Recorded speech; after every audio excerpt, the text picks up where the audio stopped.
There it is. Okay, so I'm going to have these on your formula sheet, but again, for now, just fold over that page so you know where to come back to. We're using this in combination with all our other rules.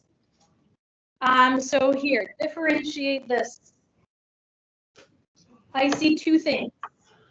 I see x squared and I see sine x.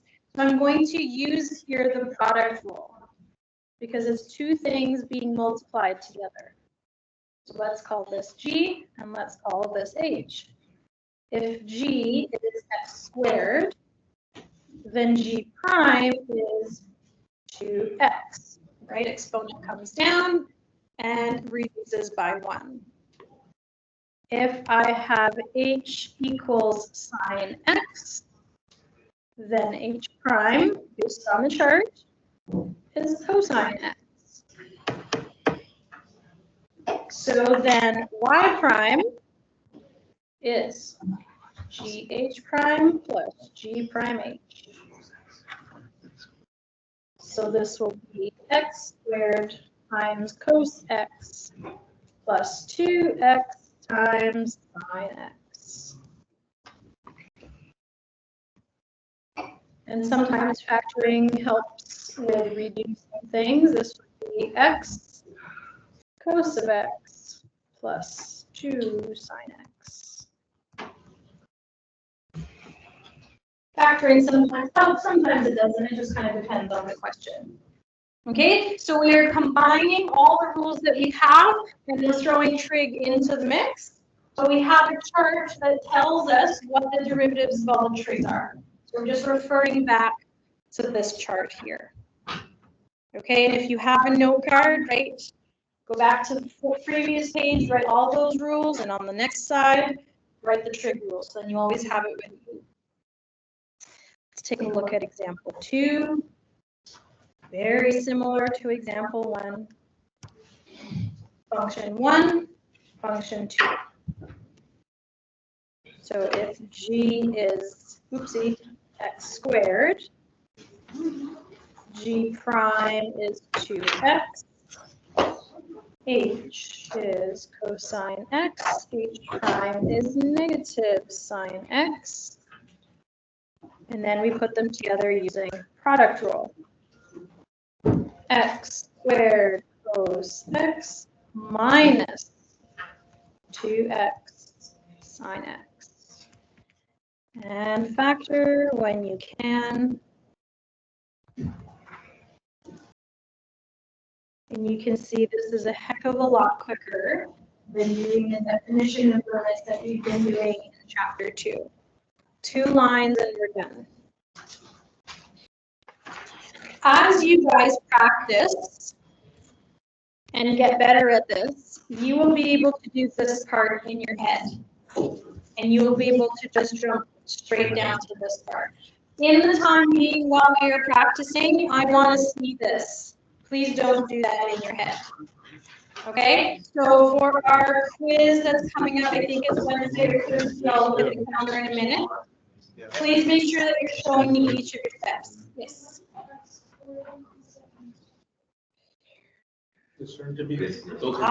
Ooh, thank you. Mistakes, Miss Gordon. Okay, see, this is why we don't do things in our head. So G, this should have been, the 2 should have been out here, right? And the square should have been here. Is that better?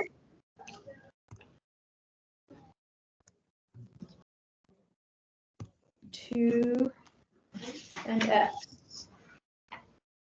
And then I've made an x instead of a square. There we go. X squared sine x. Okay, did I fix it? We're happy? Okay, beautiful. Okay, for your quiz, I want to see all steps. This is showing me your work. As you get good at this and we have more practice, you can do the top bit in your head. But for now, we're doing all things so we don't trip ourselves over. Okay, let's do a more complicated one. This becomes a quotient rule, right? Here is the numerator, here is the denominator. Quotient rule is denominator numerator prime minus numerator. Denominator prime all over denominator squared. That's our baseline.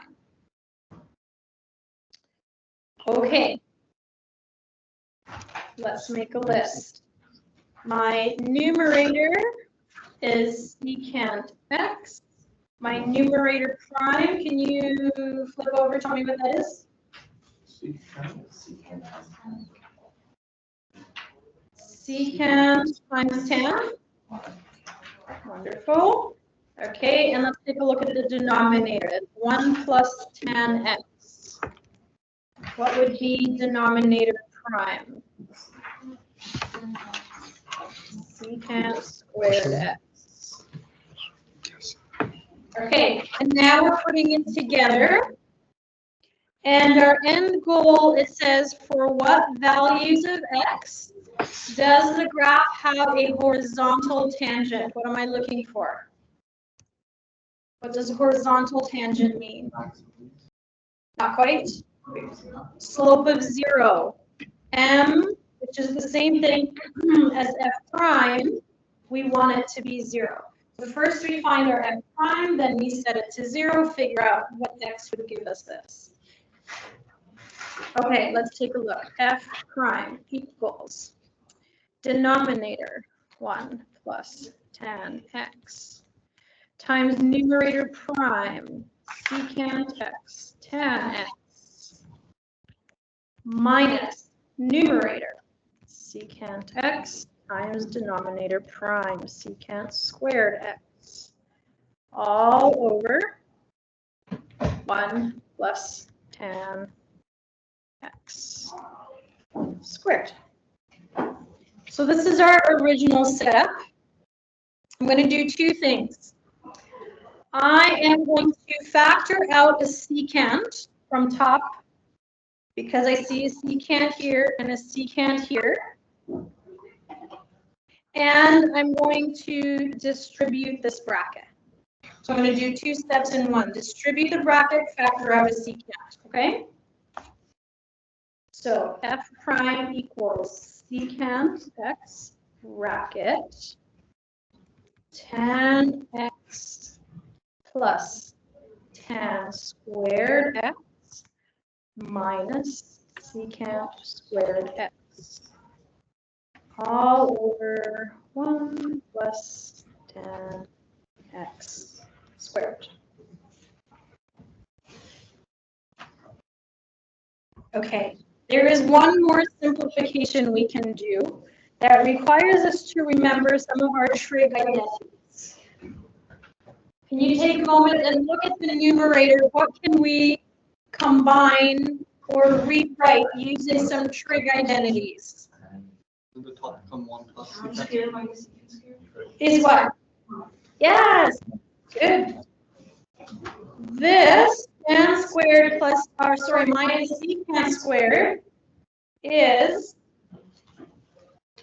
negative 1. You'll get a formula C, yes. Okay, so I can combine that. So let's do that now.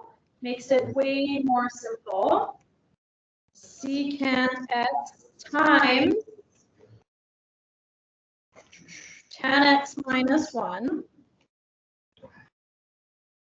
all over tan x plus 1 all squared. Okay, this is pretty much as simple as it's going to get. Questions, comments, concerns as to how I got to this point. Okay, now we have to do some visualizing. I want this to be 0. What should I focus on? The top. The top. Okay. Let's focus on the top. I'm going to kind of split my screen here. Focus on numerator. Secant x over tan x minus 1. What is the shape of a secant graph? What is secant? 1 over cos. 1 over cos. Can it be 0?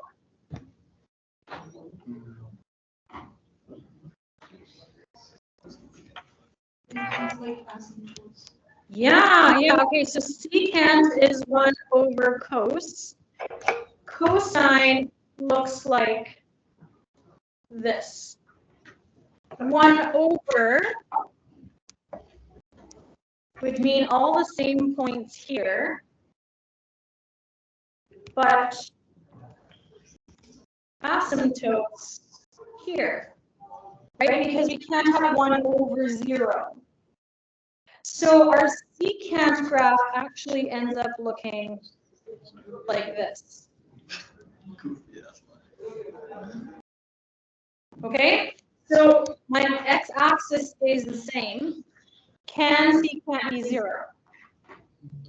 No, it doesn't touch the x-axis. So that means I further focus to just this bracket. Secant x cannot be 0 because those are asymptotes. So what would make tan x minus 1 0?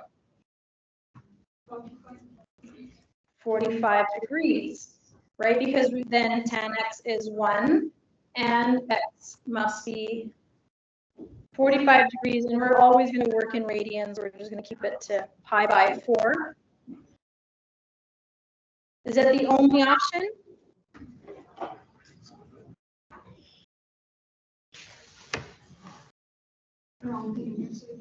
Yes? How do I write that? What's the general solution? Plus pi n, yes, where n is an integer. Oh, not pi. I is an integer.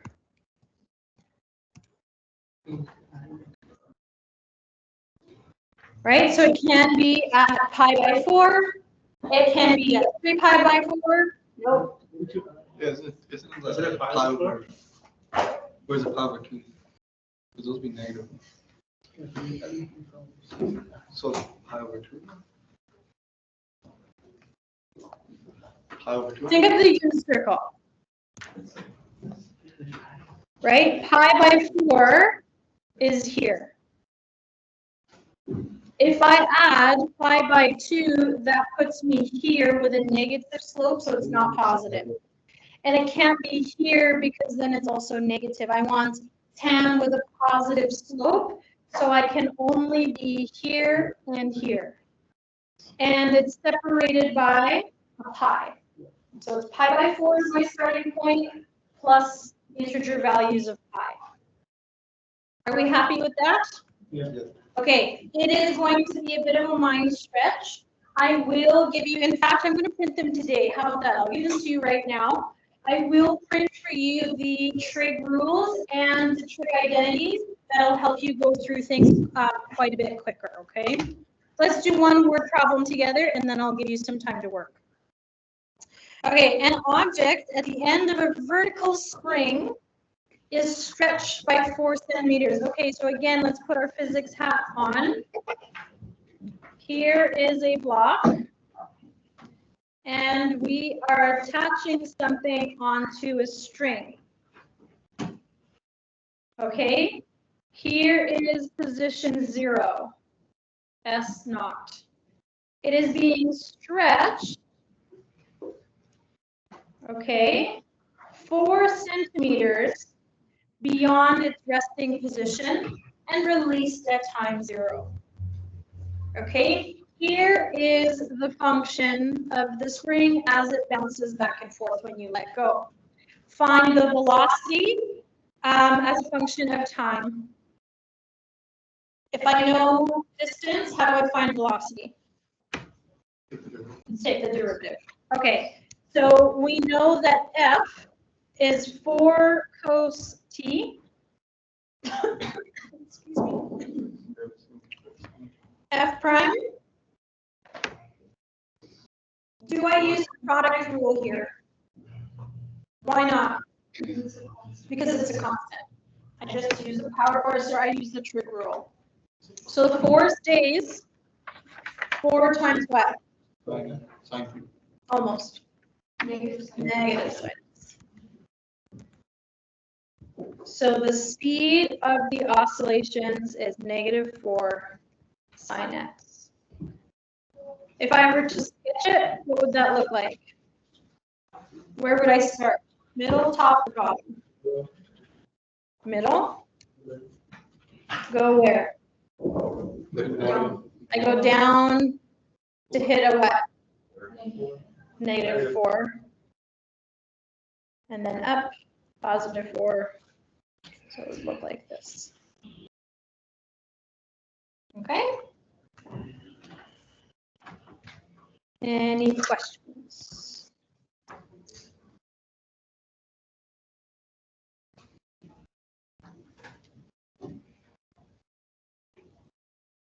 Okay, you are good to go.